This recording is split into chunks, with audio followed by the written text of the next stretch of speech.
안녕하세요. 터치 디자인 관련해 설명드리려고 합니다. 이번 시간에는 지난 시간에 그 모션 포스터에 대해서 설명을 좀 드렸는데, 그거의 연장선에 관련된 모션 포스터 만들기를 해보려고 합니다. 지금 보시는 것과 같이 이번에는 지난번 시간은 2D화된 이미지를 위주로 했다면은 지금은 텍스트를 일부러 3D화해서 그 부분에 두께값의 두께값을 좀 변화를 줄 수 있는 포스터를 좀 만들어 보려고 합니다. 물론 정식 포스터는 아니지만 이런 포스터 형식에서의 모션 포스터의 일부 나타낼 수 있는 것들을 표현한다고 보시면 좋을 것 같고요. 한번 같이 만들어 보면서 이야기 드리도록 하겠습니다. 네, 지금 새로 터치 디자이너를 열었고요. 그 기본 디폴트에 있는 것들은 삭제를 하도록 하겠습니다. 네, 첫 번째 할 부분은 아까 보여드렸던 것처럼 텍스트를 입체로 된 텍스트를 가지고 같이 적용을 좀 할 건데요. 텍스트를 먼저 만들어 보도록 하겠습니다. 자, 이번에는 2D 텍스처가 아니라, 그러니까 즉 TOP에 있는 텍스처가 아니라 서브에 있는 서페이스 오퍼레이터에 있는 텍스처를 좀 이용할 겁니다. 여기 서브에서 텍스트를 하나 좀 불러 오시고요. 여기에 기본 나와 있는 글씨 부분을 좀 바꿔서 임의로 좀 쓰도록 하겠습니다. 디자인을 좀 해놓고, 그 다음에 폰트 같은 것도 여러분들이 원하시는 폰트로 우선은 하시면 좋을 것 같고요. 저는 기본 나와 있는 간단한 폰트를 좀 하도록 할게요. 자, 여기에서 이제 바로 여기 이런 그 서페이스 오퍼레이터 같은 경우에는 입체이기 때문에 이런 뷰 액티비티를 좀 활성화하시면은 그 형태가 입체된 부분들을 좀 돌려보면서 마우스 왼쪽 버튼을 눌러보시면 회전값을 통해서 어떤 형태로 나와 있는지를 좀 확인하실 수가 있습니다. 이게 실제적으로 2D화해서 보여지는 그 각도는 아니고요. 그 입체 형태가 어떤 깊이값을 갖고 있고, 아니 입체로 봤을 때 보통 XY축이 아니라 XYZ축까지 나와 있을 때 어떻게 보여지는 것을 확인하는 용도로 뷰 액티비티를 좀 활용하시면 좋고, 저 역시도 이 부분을 좀 먼저 본 이유는 지금 여러분이 만약에 그 텍스처를 만들었을 때에는 두께값이 없는 일반적인 단면상의 텍스트가 될 겁니다. 그래서 여기에다가 제가 두께값을 좀 넣을 거고요. 자, 여기 나와 있는 거는 역시나 수업이기 때문에 그 서페이스 오퍼레이터이기 때문에 역시 이 부분을 이제 2D화 하는 작업이 필요로 합니다. 그래서 텍스트 불러오고 이 상태에서 지오메트릭 좀 불러오신 다음에 지오메트릭에 적용할 때 학생들한테도 이 부분을 만약에 그 설명을 좀 해줄 때 조금 쉽게 접근하는 방법은 물론 직접적으로 연결하는 방법이 있긴 하지만 그 부분이 약간 마우스 조작에서 조금 헷갈릴 수 있어서 좀 설명을 지오메트릭이라고 하는 거는 이렇게 3D 오브젝트하고 그다음에 재질하고 카메라 부분 포함해서 이런 부분들을 이제 그러니까 합해서 이제 보여주는 요소라고 봤을 때 지오메트릭 기존에 있던 것을 더블 클릭해 들어가시면 기본 이 토러스라고 하는 것이 나와 있는데 이거를 삭제하시고, 자, 여기 서브에서 들어오는 값하고 그다음에 나가는 값에 대한 부분을 미리 설정해 주시면 외부에서의 자기가 적용하는 그 형태들을 직접적으로 보여주는 요소가 되겠고요. 인, 아웃을 연결해 주시고, 그 다음에 이 아웃 부분은 나중에 렌더도 되고 디스플레이를 같이 적용을 해야 하기 때문에 우측 하단에 있는 렌더하고 그 다음에 디스플레이를 활성화시켜 주신 다음에 키보드 U키를 눌러서 바깥으로 나오시면 될 것 같습니다. 그럼 아까 보이지 않던 인풋에 관련된 노드점하고 아웃풋에 관련된 노드점이 생성되는 걸 확인할 수가 있고, 이 부분을 저희가 아까 만든 in하고 out이라고 하는 오퍼레이터를 안쪽에 설정을 해놨기 때문에 나타난다고 보시면 좋을 것 같습니다. 자, 지금 이 텍스트 오퍼레이터 부분을 인풋에 연결해 주시면 지금 보신 것처럼 지오메트릭에 좀 나타납니다. 그래서 이거를 렌더를 좀 할 건데요. 자, 여기서 제가 렌더하는 거는 2D 이미지를 렌더를 하기 때문에 이 TOP라고 하는 텍스처 오퍼레이터 안에 있는 렌더라는 것을 불러오시고요. 자, 렌더라고 불러오신 다음에 이 부분을 불러오실 때의 해상도를 제가 이 상단에 있는 커먼이라는 탭에서 900에 1200이라고 하는 세로 비율로 되어 있는 것으로 비율을 해상도를 좀 맞춰보도록 하겠습니다. 이 노란색 경고창이 뜨는 이유는 뭐냐면 기본적으로 이 렌더라고 하는 것을 하기 위해서는 지오메트릭이라고 하는 오퍼레이터 필요하지만 카메라라고 하는 오퍼레이터도 기본적으로 필요하기 때문에 그 부분에 대한 것이 나와 있지 않아서 나오는 경고라고 보시면 될 것 같습니다. 하고 그다음에 이 지오메트리라고 하는 거에는 저희가 입체이기 때문에 그에 따른 이제 라이트라고 하는 조명도 필요로 하고 있고요. 그렇게 하면 이 카메라 지오메트리 라이트라는 것을 불러오시게 되면 자동적으로 여러분들이 의도하진 않았지만은 지금 이런 숨은 선들이 자동적으로 렌더에 연결되는 걸 확인할 수가 있고요.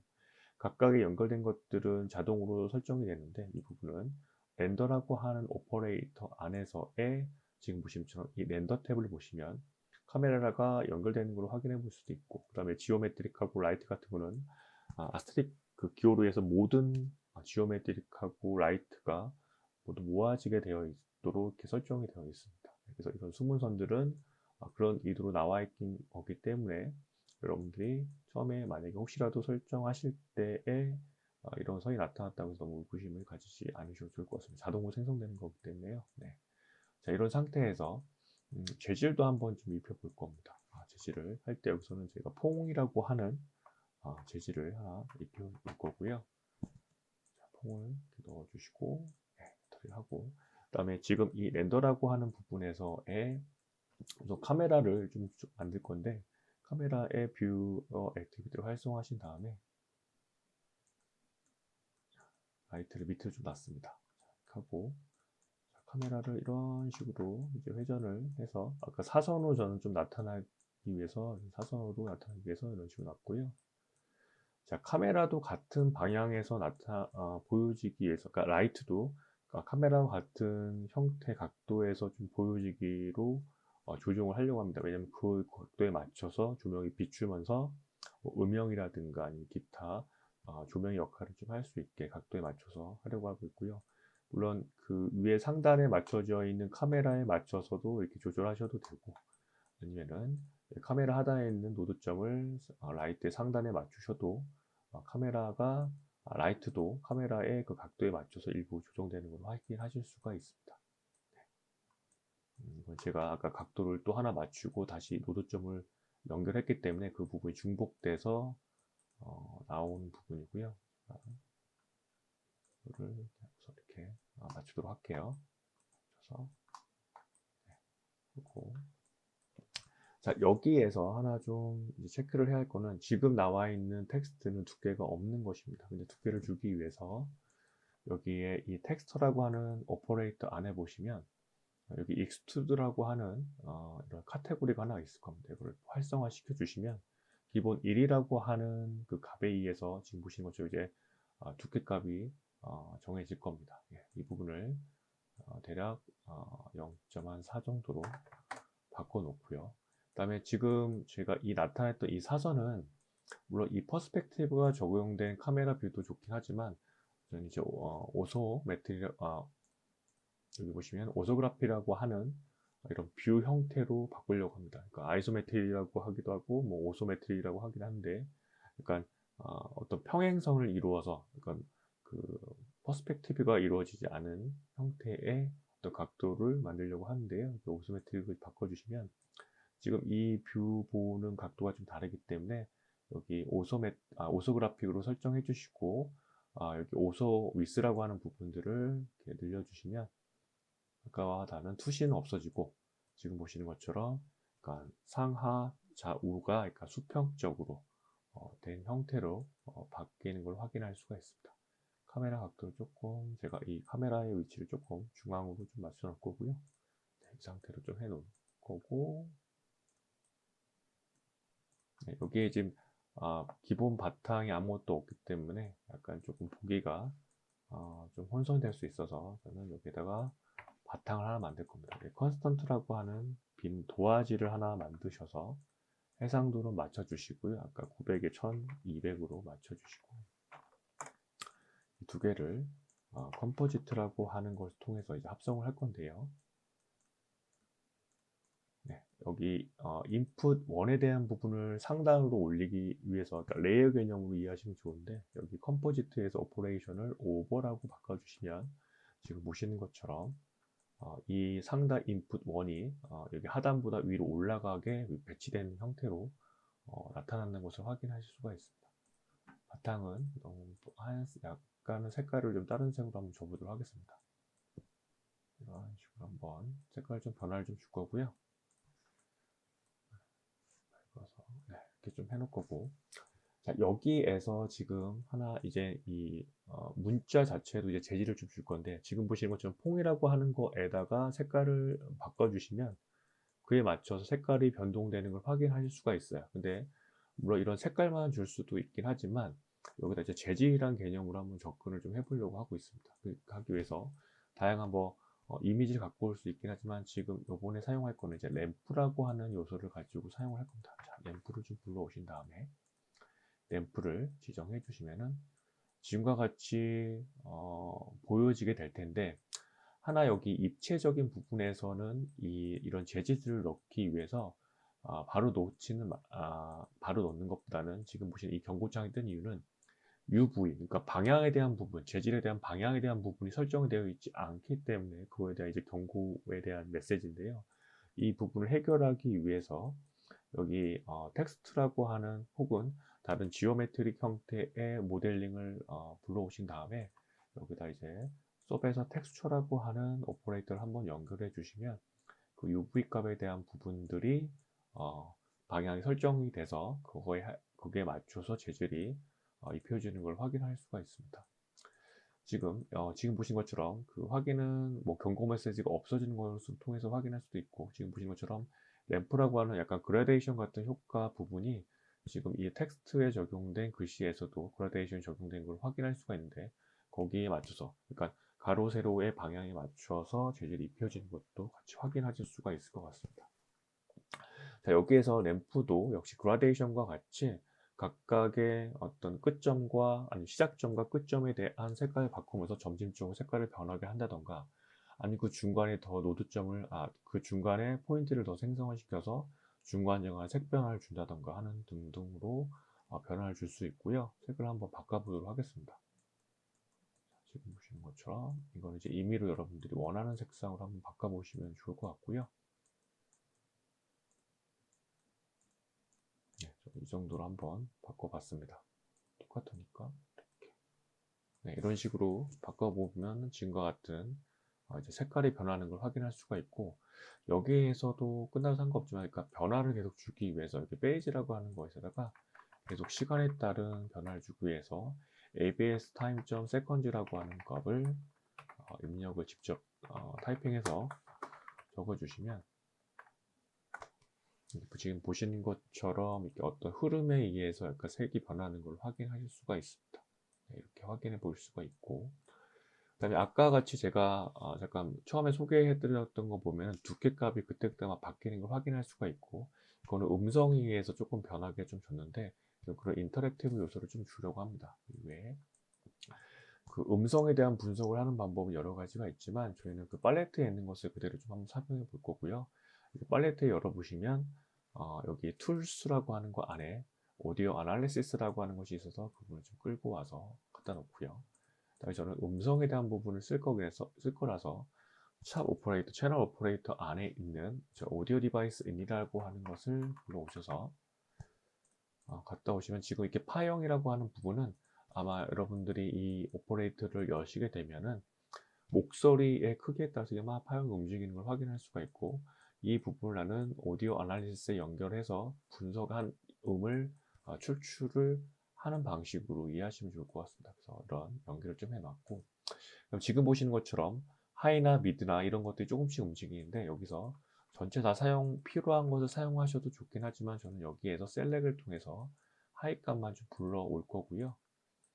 자, 이 하이 값을 보시면은 지금 0.000부터야 뭐 일정한 크기 혹은 불규칙한 크기로 이제 변하는 걸 확인할 수가 있는데, 이 부분은 여러분들이 LF라든가 기타 다른 수치값을 입력했던 것 같이 활용하시면 좋을 것 같습니다. 근데 지금 이 값은 제가 원하는 그 두께값의 변화와 매치되지 않아서 어떤 말이냐면은 텍스트에서 제가 원하는 두께의 변화는 기본은 0.3이라고 하는 두께에서 내가 목소리 크기에 따라서 뭐 4까지 이런 변동을 좀 주려고 하고 있습니다. 그에 따라서 이 값을 그대로 쓰는 것보다는 이제 매스라고 하는 것을 통해서 맵이라고 하죠. 아니면 여기서는 이제 레인지라고 나오는데 세 번째 탭에 있는 레인지가 내가 들어오는 값이 0에서 대략 0.1이라고 하는 값이라고 하면은 이 값을 내가 0.3에서 한 4 정도로 좀 변동을 4 정도로 한번 변동을 좀 해달라라고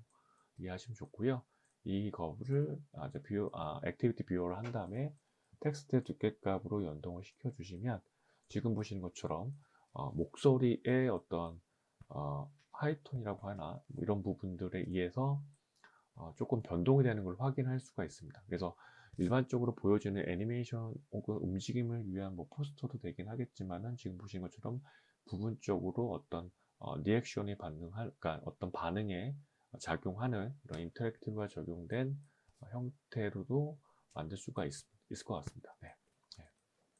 그리고 여기에서 조금 더 이제 나가서 조금 할 건데 어떤 부분이냐면 여기서 컴프라고 하는 것을 하나 해서 합성을 좀 할 건데 원형에 회전하는 원을 좀 만들어 보려고 하는데요.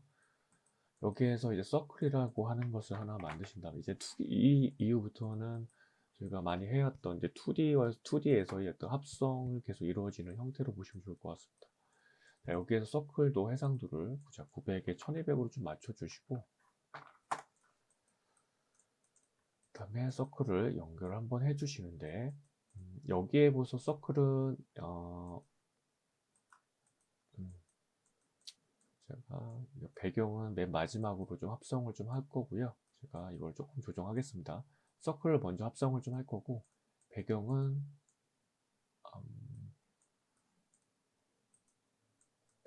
맨 마지막에 좀 합성을 좀 하도록 하겠습니다. 우선 이 두 가지를 좀 보았을 때 컴프에서 이 글씨 밑으로 원을 밑으로 내릴 겁니다. 그래서 그런 얘기는 즉 이 글씨가 컴포지트에서 레이어 개념을 봤을 때는 상단으로 올라가는 오버의 개념이고요.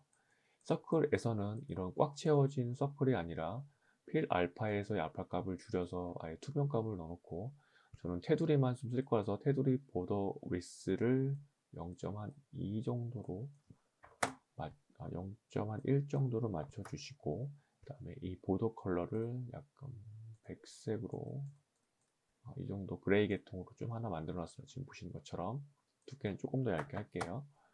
자, 이런 방식으로 좀 하나 해놓고 여기다가 다시 회전하는 원을 하나 좀 만들어 놓을 건데요. 똑같이 서클을 하나 복제해 놓고 여기에다가 합성을 좀 해놓을 건데 여기도 역시나 이 첫 번째 인풋 1에 들어가는 것이 윗단으로 올라가게 설정해 놨고요. 변화가 없는 것은 두 가지의 원 사이즈가 똑같기 때문에 하단에 있는 부분을 사이즈를 좀 작게 바꿔주시고 그 다음에 이번에는 테두리도 있긴 하지만 테두리를 0.1로 바꿔주시고 이 안에 있는 부분도 이렇게 채워지게 좀 바꿔놓을 겁니다. 지금 보시는 것이 이렇게 바꿔놓을 거고 그 다음에 사이즈를 조금 더 한번 줄여보도록 할게요. 자, 하고 자, 이 부분을 그리고 센터 값을 상단으로 좀 올려보겠습니다. 이런 식으로. 그러니까 이 원의 궤적을 따라서 이렇게 돌게 하기 위해서 만들어 보려고 하고 있고요. 한 0.25 정도? 0.8 정도, 0.3 정도 하겠습니다. 0.3 정도 하고 여기에서 다시 트랜스폼을 하나 연결을 해주신 다음에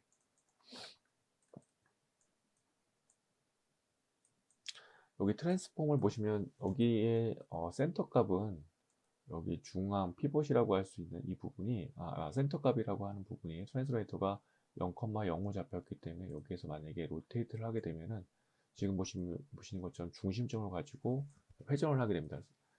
이 이전에 트랜스폼 이전에 제가 위치값을 변동해놨기 때문에 그 변동된 위치값이 0,0이라고 하는 기준으로 해서 이렇게 회전을 한다고 보시면 될 것 같고요. 그것을 이제 운용을 해서 지금 보시는 것처럼 이제 회전하는 큰 원의 궤적에 마치 회전하는 것처럼 작은 원이 그런 걸 좀 만들려고 하고 있고, 그다음에 이 노테이트라고 하는 것도 약간 시간 순에서 계속 흘러서 변하게 하기 위해서 이렇게 에비스 타임 세컨즈라는 걸 써서 바꿔주시면 지금 보시는 것과 같이 이제 회전하는 값을 확인할 수가 있습니다. 네, 하고 이제 이때 이제 배경을 한번 합성을 해보시면은 상단으로 올라가게.